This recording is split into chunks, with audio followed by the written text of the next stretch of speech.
Tasty spicy আর সহজ একটা pancake বানিয়ে দেখাবো। Welcome back to my channel দ্বিতীয়া সাবল তাবল। তো ভিডিওটা দেখতে থাকো। এটা একদমই আটা দিয়ে তৈরি একটা প্যানকেক। তো আমি আমার পরিমাণ অনুযায়ী আটা নিয়ে নিয়েছি। এর মধ্যে কিছু মশলা যেমন জিরে গুঁড়ো, ধনে গুঁড়ো, একটু লঙ্কা গুঁড়ো এরকম দিয়ে দিলাম, স্বাদ মতো লবণ আর কুচনো আদা দিয়ে অল্প অল্প করে জল দিয়ে এটাকে সুন্দর করে মিক্স করে নিলাম। এটাকে ডিম ছাড়া প্যানকেকও বলা যায়। আর তোমরা যারা আমার ভিডিওটা দেখছো তারা অবশ্যই একটা লাইক করে দিও। ব্যাটারটা প্রায় রেডি হয়ে গেছে।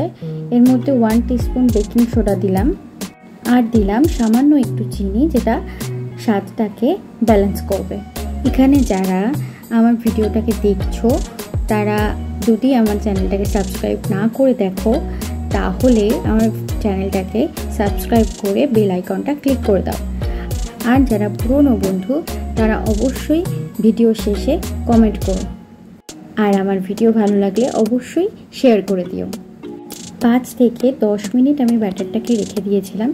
এরপর প্যানকেকগুলোকে ভেজে নেওয়ার পালা।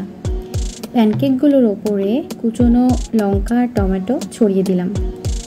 এতে এর টেস্টটা একটু বেশি ভালো আসবে। এরপর এটাকে আমি ঢেকে দিলাম। সবকটা প্যানকেকই এভাবে উল্টে পাল্টে আমি ভেজে নিলাম।